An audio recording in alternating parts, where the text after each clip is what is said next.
Chapter 91, Interlude, XVIII, Discoveries.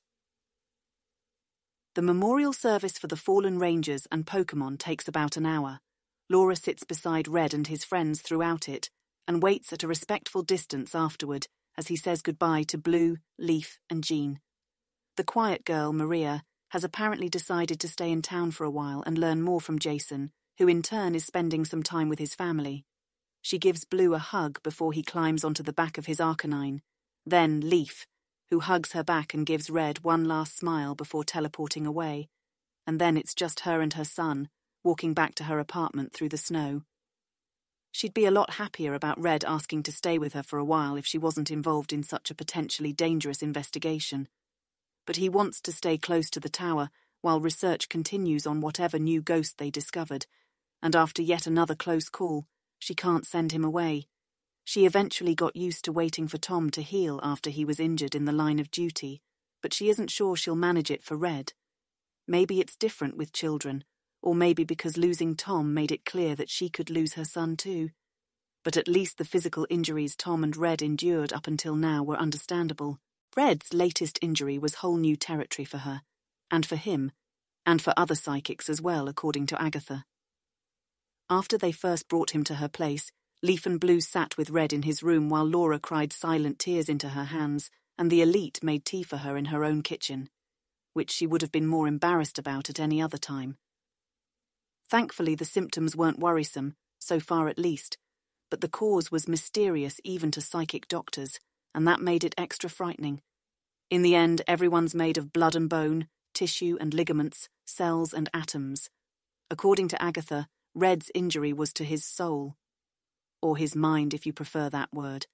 According to the brain scan, his hardware's fine, but the software's got a bug in it, the elite said in her usual blunt tone, then handed Laura a tissue along with her tea, before putting a hand on her shoulder. Just keep his thoughts off it as best you can, Laura.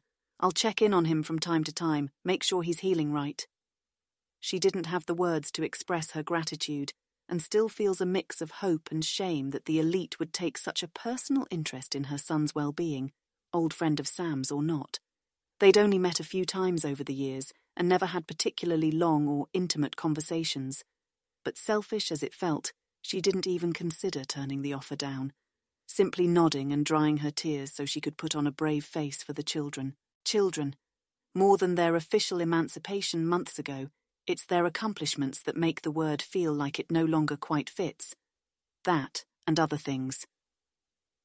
So, she says as they walk, trying to keep her voice casual, I'm glad you and Blue are getting along so well again.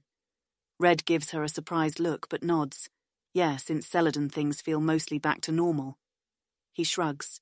We still haven't talked about it, but I don't feel like we need to. Laura shakes her head, remembering Leaf's exasperation when they discussed it once. Boys. She might normally caution against letting things like that stay buried where they might blow up again at an unexpected moment, but she has another focus right now. Keep his thoughts off it, Agatha said. Easy enough while they're together at least. You and Leaf seem to be getting along well too. She's sure she kept her tone the same, and she didn't feel him brush her thoughts with his psychic senses, though she knows that's unreliable, but the look he gives her is still one of cautious resignation. Mom. She's a very smart young woman. Mom!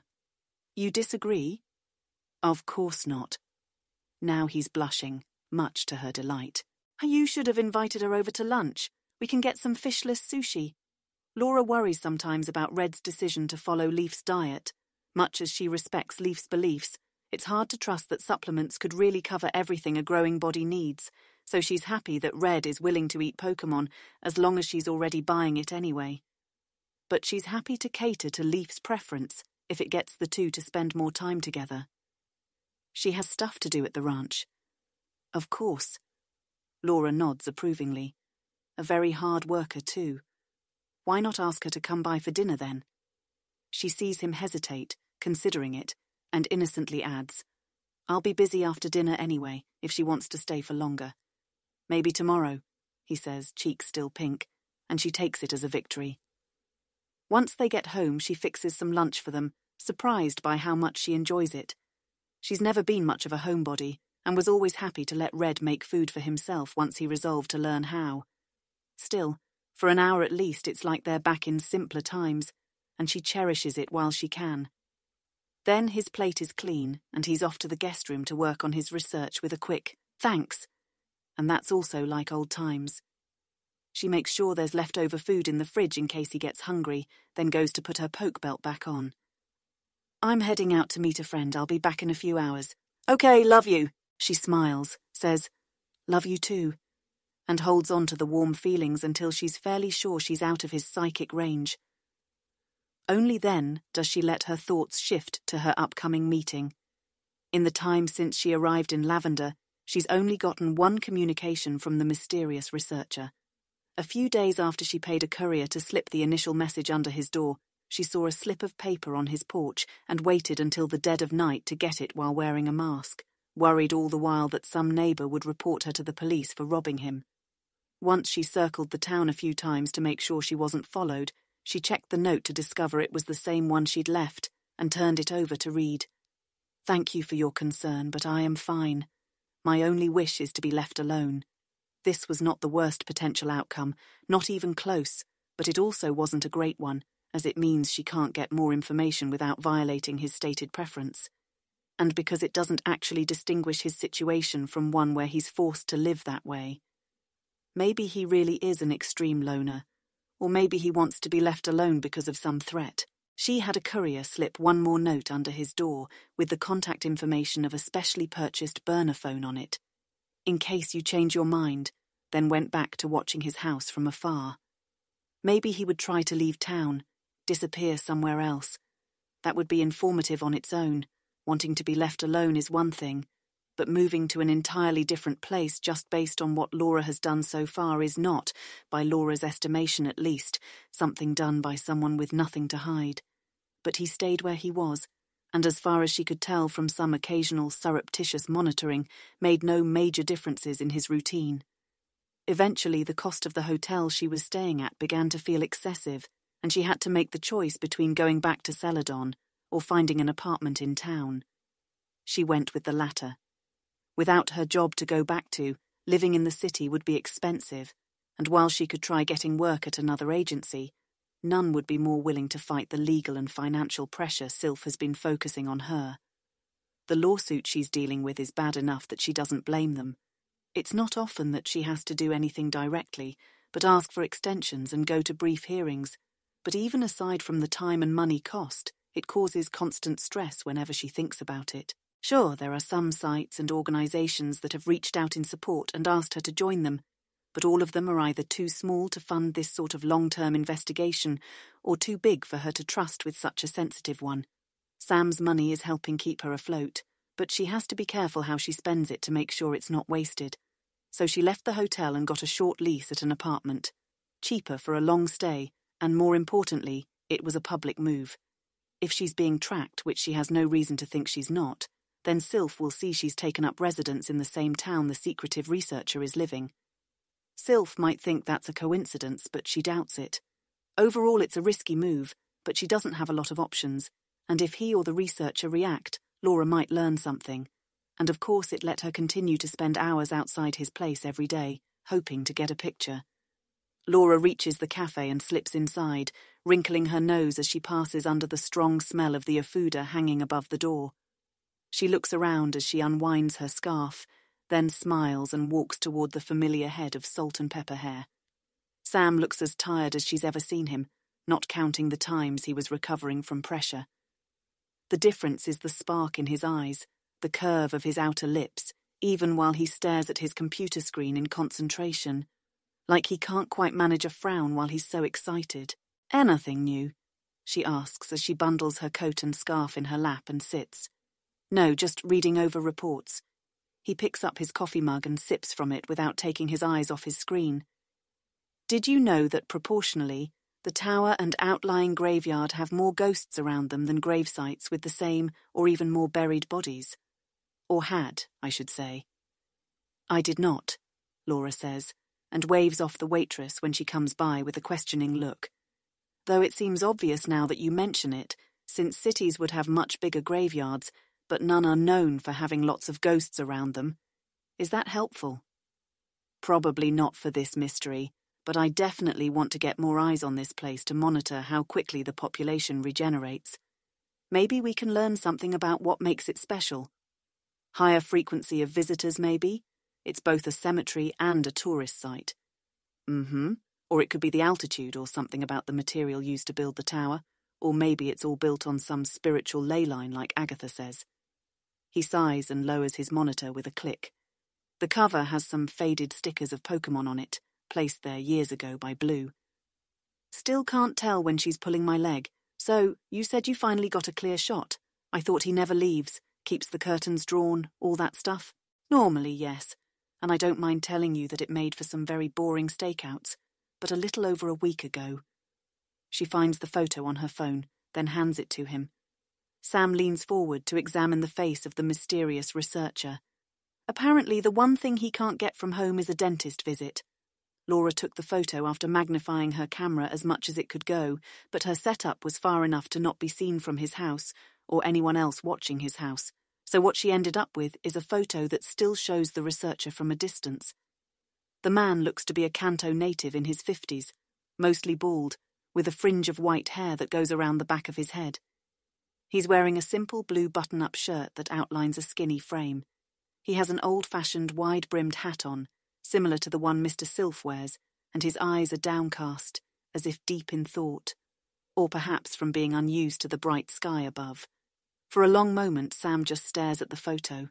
Laura watches his face, the tension in the brow, the narrowing eyes, the press of his lips. It's a look of both intense examination and hope, and, as Laura watches, dawning amazement. "Sam?" she asks after a minute.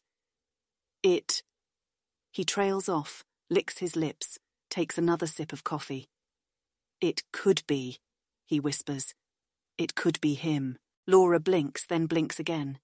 Him, not one of them. "Dr. Fuji?" she murmurs, unable to hide her skepticism. What would the odds be that among all the scientists and researchers that are supposedly missing, the one that Sam knew best, the one that he specifically mentioned to her at the beginning, would be the one she found first? He's not the only one from Kanto, and Laura didn't even know it might be him when she came here. Yes, I can't be sure, of course. If it is him, it's been at least 20 years since I've seen him, and it shows. He hasn't aged well. Sam meets her gaze. But there's something familiar about him.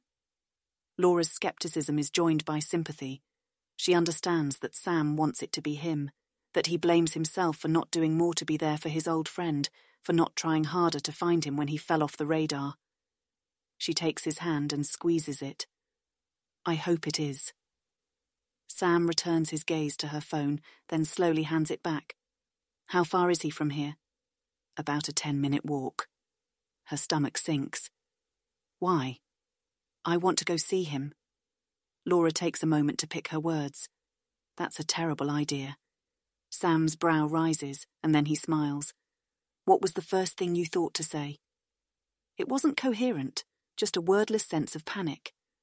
"Ah, that bad?" "Sam, I've spent the past months trying to learn as much as possible without risking scaring him off, or letting Sylph know I'm aware of him. I don't know if they've got the place under constant surveillance or not, but if you show up there..." He's Samuel Oak. He's probably not afraid of being targeted, and for good reason. Maybe he could get away with it where she couldn't. But we just don't know enough about the situation. You might get him killed. He looks away, not ashamed or upset, just thoughtful, and sips from his mug. She considers getting some coffee herself, or better yet, some tea, given the way her stomach is churning, and then he turns back to her. "All right. You're the expert here, and if you think it's not the right time, I trust you. But what's your projection for when it will be the right time? Do you have a plan for how you'll know it's okay to take bolder action?" "That's what I wanted your help with. I did some basic attempts at matching the face online to an identity, but had no luck. If you think this is him, I can try to reach out to people who might have seen him more recently than you, get some extra confirmation." "But what does that change? Particularly if he's there by choice, as I believe he would be. If Sylph is hiring scientists to work off the record for them, it makes sense to kidnap those no one would miss, or who would be written off. But they might also target those with nothing else to lose, who would welcome a sense of purpose, security, even seclusion. Which includes Fuji. Not that she blames him. If she'd lost Tom and Red, she doesn't even want to think about it. That's my guess. What do we do if it's true? I don't want to invade his privacy if he's there voluntarily, but there may be others who aren't. Laura nods. The way he's situated, it would make sense if different people were siloed, so they don't know anything about each other's situation. But they still might pass information along to each other, even innocuously. He might not even realize others need help, nor how valuable what he knows could be. But your question was what it would change, and honestly, I'm not sure. Maybe you knocking on the door, strutting the white coat and the professor title is the safest way to learn more. She's smiling as she says it, and can see he's torn between denying the characterization and feeling caught out. But I'd like to at least see what I can find out first. Whoever he is, he's been safe in that house until now, and there's no reason to think that's about to change, especially if my note didn't scare him off. Sam takes in a breath, then lets it out with a nod. Okay, I'll be teleporting back here every few days for a while yet, so once you've done all you think you can, let me know. I will. Just give me as much information as you can about Fuji and those who knew him, and I'll take care of the rest. After Sam leaves, she orders some tea to go and heads to the local library, where she spends the next few hours working. She trusts Red, but still doesn't want to risk him picking up on what she's working on. The less he knows, the safer they'll both be. She spends some time refreshing herself on the public information available on Dr. Fuji, especially any personal details that might be on the net that the professor didn't mention. Fuji never had much of a social media presence, and if there are any obvious clues that the man in town is him, she can't find them. She examines the old pictures available and can't tell if she really sees the similarities or if Sam's confidence is influencing her. Eventually, she moves on to examining the pictures of other missing researchers until night falls, earlier every day it seems, and heads home through the dark, snow-covered streets, her hands tucked into the pockets of her coat for warmth. She arrives to find a strange black shape floating around her living room. "Hi, Mom. I bought an unknown," Red explains. He's sitting at the kitchen table with his eyes closed, along with the young researcher she met at the funeral, Artem. "Hello, Mrs. Veres." "Hello, and I see that, Red." Now that it has turned around at least, its round, unblinking eye facing her for a moment before it keeps turning away. Is that a G or a V? She knows those two look nothing like the written letters, for whatever reason, but she can't recall which is which. "G," Red says. "I keep them straight by remembering that the one with a little sideways V on it isn't V." "Sideways?" Artem asks. "Well, there's only one position where it's oriented like a V, and in all the others it's either tilted or upside down. You're right, I should say tilted." Laura can see why these two became friends. So why get a G? There's something distinctly creepy about the way it floats aimlessly around, and she can hear it too, a faint vibration in the air. Or is that just in her head? It was the cheapest one on auction at the time. About 2,000. Laura blinks. That was the cheapest? They went up in price for a while after the Hoenn thing, Artem explains, but have been dropping after that as more of them have been found and caught and people get bored of them not doing anything interesting. She watches the expensive Pokémon float around some more as a small remnant of her past self worries that she made a mistake in granting his financial independence so young. But no, she knows he can afford this and likely had good reason to buy it. "And is yours?" Red sighs and opens his eyes. "Not really." He rubs his face, while Artem checks the time, then starts writing in the notebook he has in front of him. "It feels different than the ones I sensed at Lavender." "Maybe because they were wild," Artem muses as Laura finally moves to hang her poke belt by the door and take her shoes off. "Or maybe because they were with others." Red stands and goes to the counter to pour some tea into a cup, then brings it to her. "Oh, thank you, Hon." Her hands are still cold from the walk, and just holding the warm cup is pleasant. "Does that mean you might buy more?" It would be a waste if the difference is in whether it's wild versus captured. I'm going to try meeting up with others who have one first, then let Artem borrow it for his experiment. She turns to the other researcher. What will you be testing? Whether they create Pokémon. Honestly, I'd barely call it an experiment. I just plan to put a bunch of unknown in a room with a Pokéball, some magnets and screws, a bag of trash, things that some Pokémon seem to have originated from, and observe them for a few months. She raises a brow and sips her tea. Months? Continuously? I'll have help, others to swap with, and make sure someone's always watching the camera feed. He shrugs. I know it's really unlikely, but it seems like an obvious thing to try that no one has. It's definitely worth testing, Red says. I just wish I could be of more help. You've done enough, particularly since I know you're still skeptical of all this. Artem pockets his notebook, then stands and moves to take his own poke belt from the hook by the door. See you tomorrow. Yeah, let's grab lunch. All right. Good night, Mrs. Veris. Good night, Artem. She moves to the door to close it behind him, then slide the deadbolt in. When she turns back around, she feels a stab of worry at the sight of Red rubbing his temples. Another headache? Yeah. Maybe you should hold off on using your powers for a few days. He shakes his head. It's not that. It's these memories. Remember when I told you about the way I kept re-experiencing my Spinnerax attack in Viridian Forest? It's like that, and I'm able to protect myself better now, but it's also a much stronger effect, and I can't keep myself totally cut off from the memories when there might be clues in them. Clues about where the Marowak ghost came from? Right. I didn't get the chance to really merge with the unknown outside the tower, but touching them at all meant I could recognize when I merged with the Marowak that it was connected to them somehow. I hadn't really thought about it because I was keeping the memory away, but the more I let myself remember, the more I realize Artem might be right. He's watching his unknown with troubled eyes, and Laura feels some apprehension. You don't think it's likely to spawn a Pokémon out of my table or something, do you? Huh. Oh no, probably not. But look at it a moment. Doesn't it seem... His voice lowers, almost deceptively simple, and that eye, always watching. Laura raises a brow, concern shifting in a different direction. Okay, Red, I think it's time to take a break. She puts her hands on his shoulders and squeezes, feeling the tension there. Why don't you withdraw it so we can get some dinner? Maybe watch a movie. I think we can both use a break from work.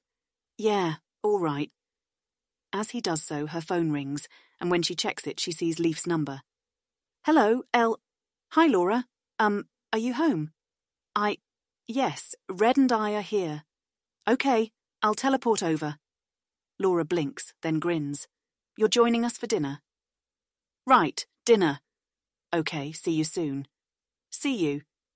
The call ends. Was that Leaf? Red asks, Pokeball still in hand. He sounds annoyed. As if you don't know, Laura says. Why didn't you tell me you invited her, Red? I could have... But I didn't. Laura blinks. He doesn't sound annoyed now, or even embarrassed, just confused. Do you know why she's coming, then? No, I haven't spoken to her since she left. I thought you invited her without telling me. They share a baffled silence for a moment, and Laura feels a vaguely familiar feeling in her thoughts. Red Veris, are you reading my mind? It's times like this she wishes she'd given him a middle name. Sorry, he says as the feeling quickly fades. I thought you might have been teasing me, but if you're serious, I'm a little worried. Me too. She replays Leaf's tone in her head. Chipper, maybe even excited. She wonders for a moment if someone tricked Leaf, impersonated Red or Laura and told her to come. But why would they? Then Laura gets it, and sees understanding come over her son's face a moment later. The investigation. Worry is joined by excitement suddenly and chases away Laura's lingering tiredness. Has she mentioned anything lately? No, but we worked on it a bit on the day before we came here. We were narrowing down lists. He trails off, then takes out his phone and starts tapping at it. Do you think something happened that might have given her a new clue? Let me know if you find something. I guess we're ordering food in tonight. But 20 minutes later he still hasn't found anything.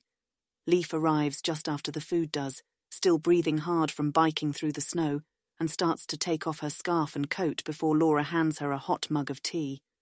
Leaf stops to gratefully accept it, takes a swallow, then sets it down to keep shedding layers. "Leaf, slow down," Laura says as she starts opening the various containers of food and sets them on the table. "We're not going anywhere." "I know, just excited," Leaf gasps, still breathless from her ride over. She pulls her boots off, then sits with a sigh and takes a longer swallow of the tea. "Sorry for dropping by like this, but—" "It's fine," Red says before Laura can, and she turns away to hide her smile at Red's tone, picking silverware out of the drawers. Red joins her a moment later to take them from her and to the table, and she turns to get them plates. "This is about the investigation, right?" "Yeah. Hang on, let me—" Leaf stands again and takes out a container ball, and a minute later, Laura's old battered laptop with the original files is on the table. "Okay, so I should start at the beginning. Right, I got to the ranch, and as I started doing some chores, I was thinking about what happened here. Eventually, that included wondering about Jason and Agatha compared to Red and Sabrina, and the way we classify them psychic or medium based on their specialties, despite not really having a strict idea of what makes one different from the other. "All right," Laura says as she sets the plates out. "With you so far. And then I thought about the way we label people's skills in general, you know, and a sort of joke I made to Red a few days ago about how the person who visited you was a ninja hacker spy or a hacker ninja spy or whatever. And a thought occurred, something small like, what made me start calling her a ninja? Like I get why, but I never really did anything with that thought, you see." "I think I'm starting to," Laura says, hope expanding in her chest. "I'm not," Red admits with a frown, "unless you're saying there's actual ninjas still hanging around Kanto." "It's not as strange as it sounds," Laura explains. "Once in a while over the past couple 100 years, some records would surface of a ninja clan, a group of families that survived since the times of the warlords. For generations they retained secret techniques for assassination, espionage, and Pokémon training, until enough descendants just walked away from that life for the clan to die out, or transition to more modern lifestyles. Inevitably, someone would decide to sell their family secrets for book deals or something, but there hasn't been a new one revealed in, 30 years or so. Still, there's always speculation about how many are still around. Since obviously those that are still active are going to keep their existence secret." "Exactly." She turns back to Leaf. "Did my contact do something that matched one of those ninja records?" "No, nothing that I could find at least." Laura blinks, hope deflating for a moment. "Then you think it is a new one?" "I'm not sure, but I decided to narrow the search down to Fuchsia City just based on the records of where the data first started coming from." Leaf shows Laura the time and location stamps on the initial files, and she nods. Could be unimportant, of course, but it seemed worth focusing on for a while at least. So once I had this thought, I started looking through forums and blogs and news aggregators that mention the city, just generally looking for anything that might stand out, you know, but also using the word ninja in the search. And look. She opens her phone now and shows Laura a collection of screenshots. Red gets up and comes around to look as well. First a snippet on some biker forum warning people to stay away from Fuchsia, describing a shadowy figure that attacked him and moved like a ninja. Laura swipes to the next picture to see another similar post, and another after that. She goes back to look at the details and sees these are spaced out by months, each by someone different, all light on details or agenda other than to share a general message. Stay out of Fuchsia if you know what's good for you. A new gang, Laura thinks, until she sees the fourth screenshot, which shows a headline about crime in Fuchsia being down. One that's keeping outsiders away.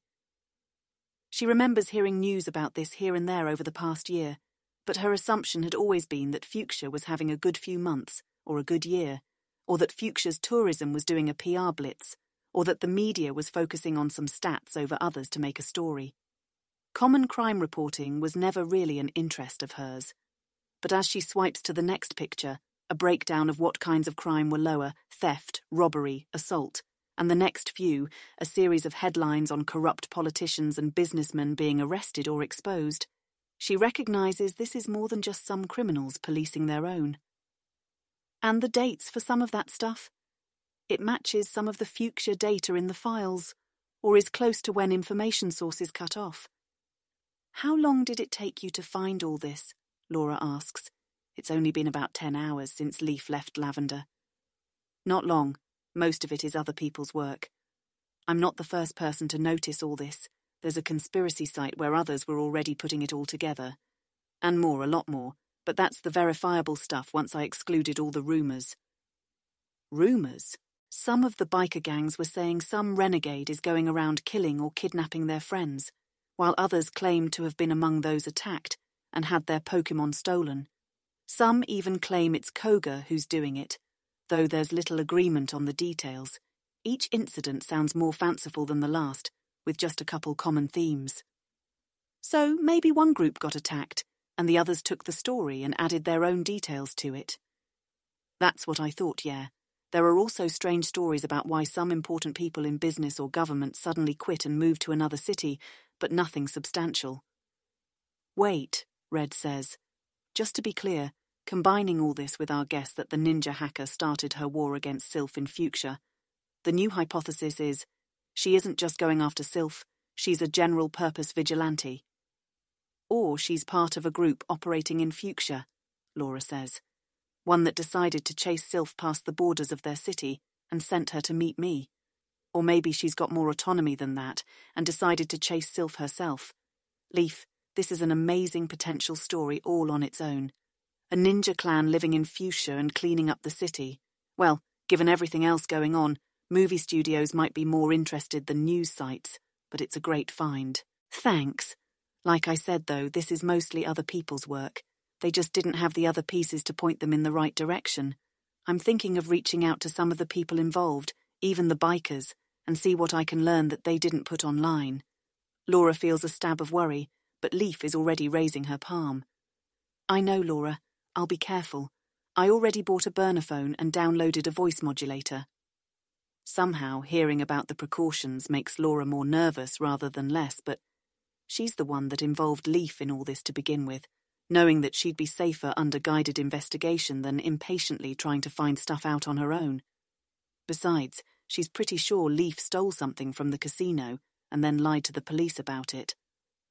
Laura shouldn't assume Leaf can't be cunning on her own, though that particular example makes Laura nervous for different reasons. She hasn't confronted Leaf about it because she wants the girl to be honest with her on her own, and because if she's wrong, she imagines it would be terribly hurtful to Leaf that Laura didn't trust her. All right. Good idea wanting to talk about this in person, and if you're going to keep an Abra registered to the town for a while, then feel free to come by whenever to update me. Leaf smiles. I will. You should buy an Abra too, Laura. You're carrying a poke belt around anyway, and now that the first generation are starting to hatch at the new breeding farms, the prices are going to start dropping again. Laura thinks about her narrow budget and nods. I'll think about it. No, you won't. I'll buy you one, Mum. Leaf's right.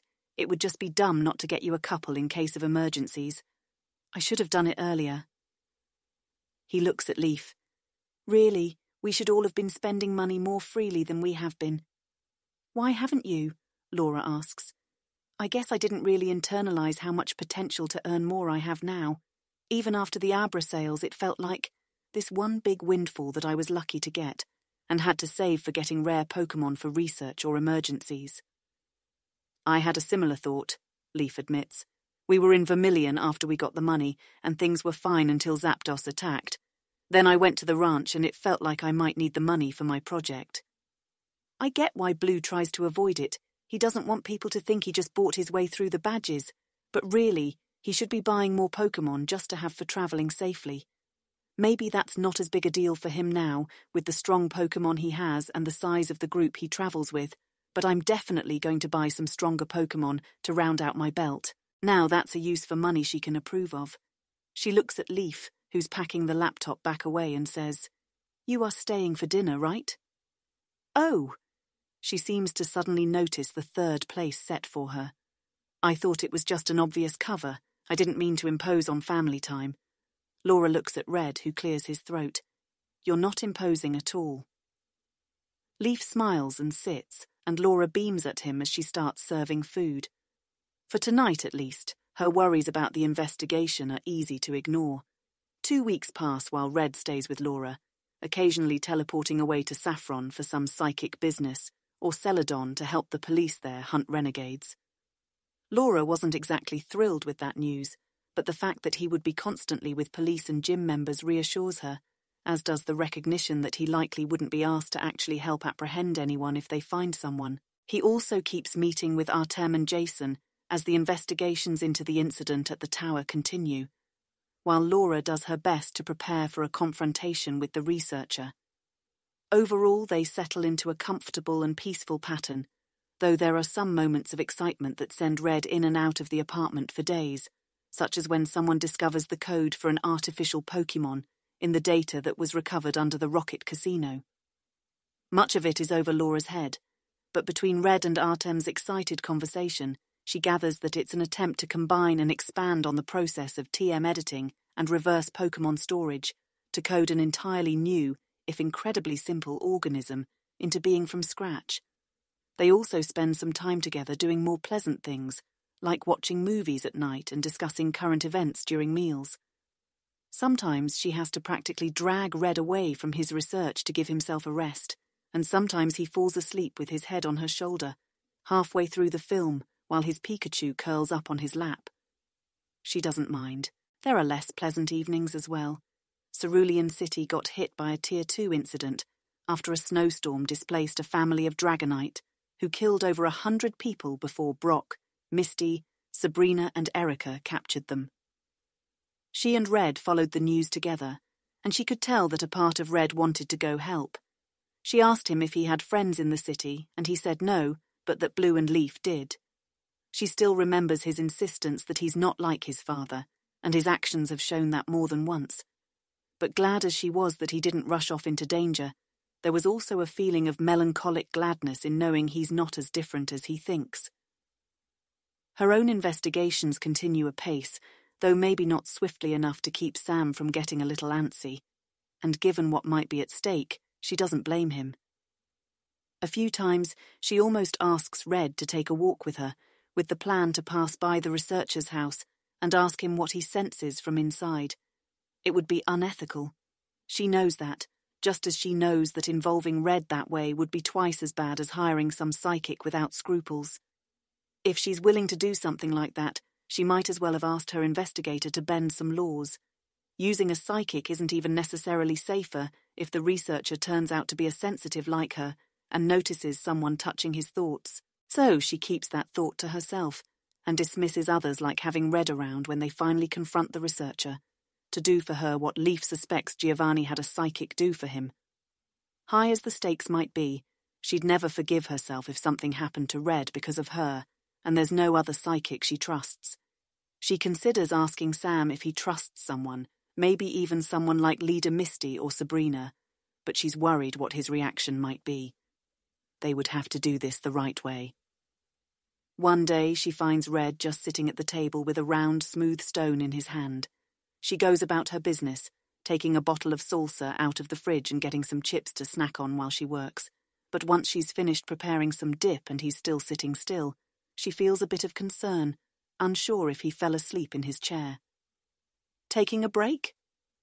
He opens his eyes and sighs. Not really. I think I've had a bit of a breakthrough. Red, that's wonderful. She decides to eat here instead and offers him some chips, which he takes without any real enthusiasm. She studies him closer, concern returning stronger than before. You're not acting like it's wonderful. Are you having one of your bad days? It's a question she used to ask him a lot once he finally started recovering from Tom's death. Inconsistently, but it was still a huge relief compared to the way he acted before. It feels strange asking that question again after so long, but she knows it fits with whatever he's going through better than she realized at the time. No, it's not that. I meant it when I said I think I had a breakthrough. I'm just struggling with what it means. Tell me. He munches on a chip, then nods. Remember that psychic particle I theorized existing, hidden in the other classification of Pokeball data? Vaguely. Someone at Palette recently noted that Unown have a lot of it. She was right. I checked with my own, and it struck me that they're the simplest Pokemon we've ever encountered. So simple that they almost feel artificial, even more so than Porygon. Porygon? That's what people are calling the casino's artificial Pokemon. Its body is really simple, and from some images people generated from the data to imagine what it would look like if given real form, it almost looks like a low-resolution image of a creature rather than a real one. Maybe because they didn't finish it? Maybe. We'll see if it's viable soon enough. Anyway, Unown are like Porygon, the bare necessities for a complex living organism, but they have tons of other, even more than ghosts. I'm not sure I understand, Laura admits. Unown may be biologically simple, but they're obviously psychic, right? They move by floating around and the way they communicate, assuming that's what they're doing. But the same thing can be said of Ghastly. It's not enough to explain the difference, or at least not while we know so little about how their psychic abilities work and the relationship with the particle. When I merged with the Unown and put it in a dangerous situation, it tried to get away, but didn't fight back. Laura nods, already having learned after they started showing up randomly that Unown are one of the rare few Pokemon that don't fight at all. And it should. It has telekinesis. I feel it using it to float around, so it's not like it can't, and it clearly recognizes threats. It just doesn't care. Which struck me as weird when I considered that Charmeleon's other increased when I gave him the TM for Shadowclaw, and all the Abra in my experiment also increased theirs when I used the Psychic TM on them. So, just because Unown have the ability to fight doesn't mean they have the instinct to. Sure, maybe they evolved to use their powers just for evasion, like Abra. But the thing is, all those papers that came out noting random correlations between other and different things, they found nothing to publish on Unown, because Unown are almost entirely uniform. It's actually incredible how similar they are to each other, even the different letters. Some have slightly different mass, but they're so simple we can actually factor out the differences and compare their abilities incredibly well. All right. She dips another chip and munches on it, watching him as he turns the rock over in his hands. So, what does this have to do with that? I can't do telekinesis, at all. I've merged with a dozen different psychic Pokemon and even a couple other people as they use their own, and I'm just not able to do it. He sets the rock down and takes another chip. The thing is, most ghosts can't either unless you use a TM on them. All right, I think I follow all that, but I'm still not sure what it has to do with... Jason and Agatha also aren't particularly good at it. Huh. Does that mean you're not actually a psychic? You're a medium, like them? I don't know. I glimpsed something fundamentally different in the way Jason and Agatha interact with ghosts, but I think it's just about their beliefs compared to their abilities. When I met Jason and Maria yesterday, I could tell that Maria has developed to be more than just sensitive. She has very weak psychic abilities too. Still, she was able to mimic Jason's mental state when interacting with his ghosts as easily as I could with my mirroring ability. I might be like them, but with such a different frame of mind that I'm more like other psychics. I think I get it. If ghosts and psychics are just different concentrations of a pair of phenomena, and there are some other Pokemon that can naturally use ghost-type attacks but not psychic ones, or vice versa. You've been measuring two different things? From the very beginning.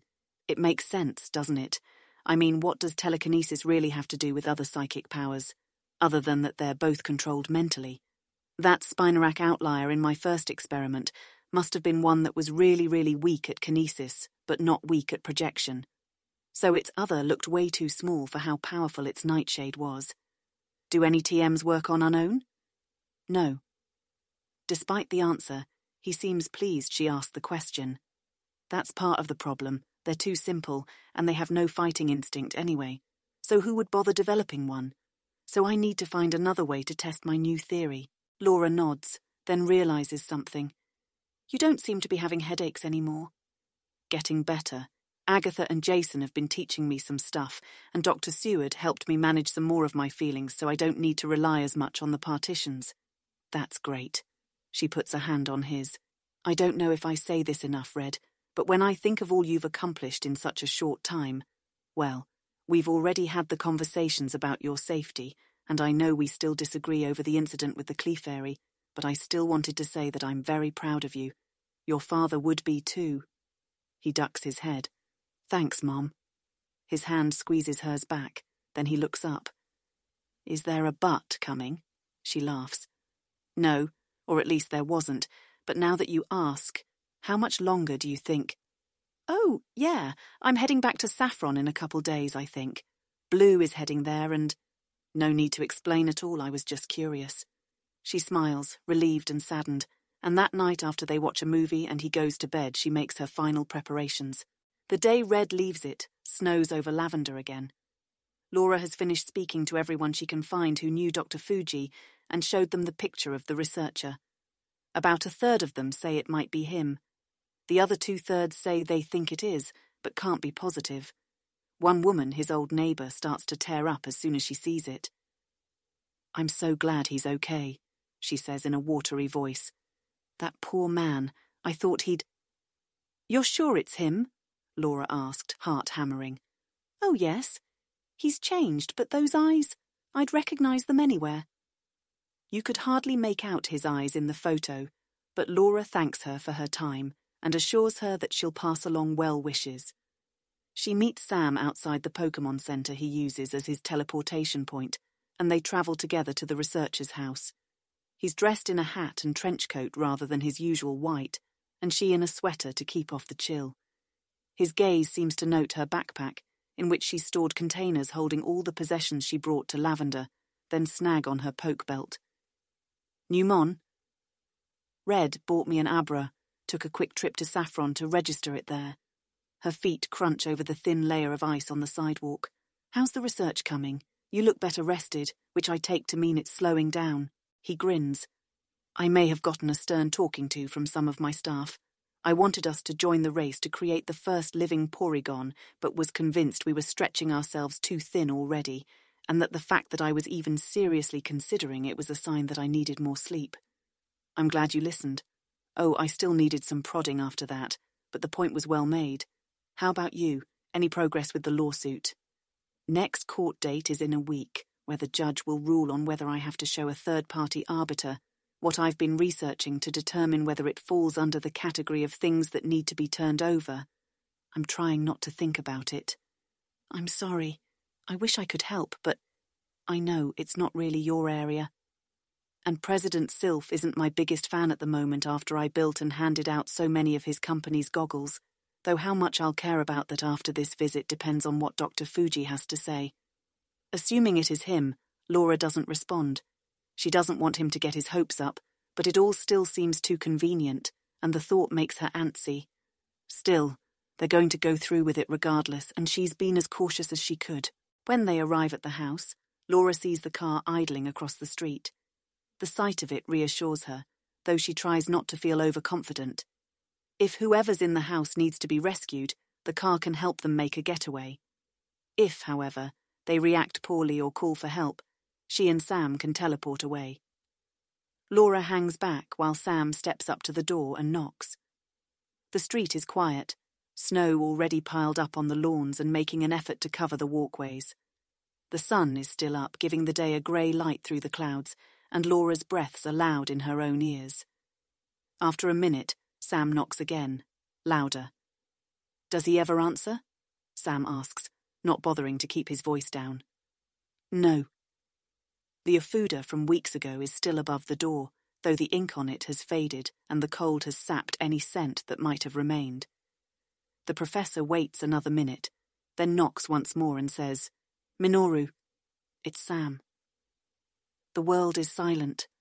Laura glances around, heart still pounding as she continues to imagine the person inside calling someone, who sends the police or worse. I'm fairly sure it's you in there, Sam continues, and I'm not going away until you tell me to or prove me wrong. There's a beat of silence, and when he speaks again, his voice is strained. I'm sorry I couldn't be there when you needed me. I know it's no excuse, but The door opens, and Laura, who has been feeling a bit like she should maybe step away and give Sam some privacy, snaps her head around in shock as the researcher stands in the doorway staring at him. The silence returns, heavier than ever, until Sam sighs. Minoru. Sam.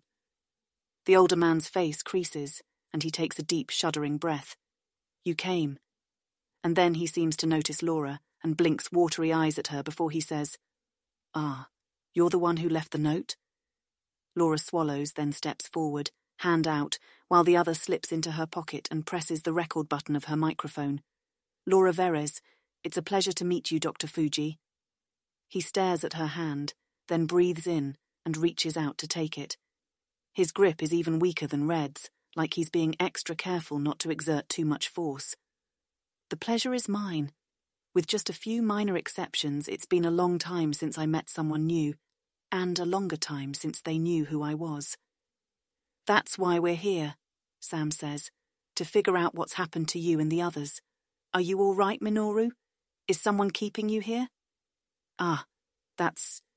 No, I'm here of my own will. He smiles at them, though there's something about it that pricks at Laura's already suspicious thoughts. Does that mean it's safe to speak inside? Laura asks, and holds up a note she'd prepared ahead of time. Surveillance? If there's a camera in the doorframe or something, they would probably see it, but there's nothing she can do about that. But the researcher doesn't seem alarmed, or even to really take the precautions seriously. Oh yes, I'm sorry, I've long since lost all my manners. Come in out of the cold. Laura and Sam exchange a look, then do so. It's strange being on this side of the door. The small house looks fairly clean, though it has a musty smell that makes Laura want to open some windows. Well, why not? She does so, looking around for any clues, though to what she's not sure. Can I get you anything? Dr. Fuji is saying. Tea? Coffee? No, I'm all right. Minoru, how did you end up here? What happened to you all those years ago? Laura has finished opening some windows a crack, which lets the icy air in but immediately helps the air feel clearer. Sorry, I have my own question first. Dr. Fuji... Ah, doctor sounds so formal for an old man in a house. I haven't been a proper researcher in years. Call me Mr. Fuji. She's not sure that's how that works, and by Sam's frown he's unsure how to take the comment as well. As you wish, Mr. Fuji. I have a question. Are you really him? Could you say something that Sam would recognize only you would know? What a strange thing to say. Who else would I be? That's what I would like to know, she says evenly. If you could, please. Ah, very well. A question, Sam. The last time we spoke, by voice, what did you say to me? The man frowns and scratches his neck. You realize that was nearly 10 years ago. To be honest, I haven't the foggiest. Something about not worrying about me, I'd guess. I was in a bit of a dark place back then. Sam looks at her, and she can tell the answer wasn't quite satisfying, but also didn't really confirm anything. All right, I'll pick something more memorable. What did you tell me when I tried to talk to you after Amber died? Fuji flinches back like Sam punched him, gaze dropping to the floor and lower lip trembling briefly. I was out of line, Sam. I was hurting too much to see that you were just trying to help. The professor's face softens and his voice is gentle as he lays a hand on the other man's shoulder. It's all right, I forgave you for it long ago. Just tell us so she can be sure. Fuji nods and turns to her, though his gaze stays elsewhere. I couldn't think straight after my Amber died. Sam tried to empathize, told me about losing his own little girl. I said he still had his grandkids and he didn't understand, would only understand when he lost them too. His voice has dwindled to a whisper by the end, eyes filling with tears, and Sam grips his shoulder a bit more tightly, then guides him to the small table in the kitchen to sit, while Laura searches for some tissues, shock quickly shifting to sympathy. She makes do with a roll of paper towels, which Fuji takes with a mumble of thanks and wipes his face. Thank you for confirming that, she says. There's a chance he told someone else, of course. Ideally, it would have been some minor thing. He'd have no reason to tell anyone, rather than a big regret that he might have shared while feeling guilty. But the reaction seems genuine enough, and she hadn't been that skeptical once she saw the way he reacted to seeing the professor. That's where her real curiosity and caution feels focused. I have to ask now. Were you expecting us? Or at least the professor? How are you the one I found? She doesn't ask, again thinking of the unlikely odds that led her here given the scope of what she's been investigating. Oh, not exactly, Fuji says, and folds the paper towel into neat squares. But I hoped. I spread rumours about myself, you see, on the web. Little things here and there to remind people of me, to get someone to wonder if I was still alive, to wonder where I'd gone, all without saying it clearly myself. I thought, if anyone like Sam saw them, he might have the interest and the clout to dig me up. Sam and Laura stare at him in shock for a moment, then each other, then back to him. Laura hadn't even considered that, and she should have, as it's the obvious reverse question. Why were you the one Sam brought up when he started this investigation? Did something happen then? Sam finally asks. You needed help, but couldn't just message me directly. Yes, you see, I have a friend I've been worried about, and I couldn't risk someone knowing I reached out directly. But now that you've found me, that's all changed. I can tell you about the most horrible thing I've ever worked on, in secret, for years. Laura isn't sure she understands why anything would have changed just by them finding Fuji.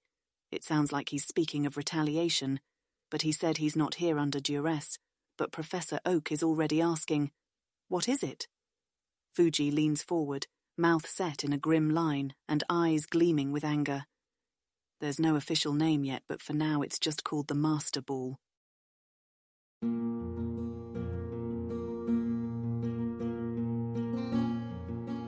This has been an AI reading of the Pokemon fanfic, Pokemon, The Origin of Species, written by Daystar Eld. If you enjoy this work, please visit patreon.com/daystareld, where you can support the author.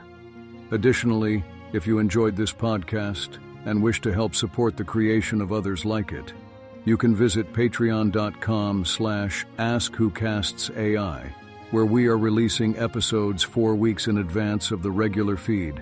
Thanks for listening.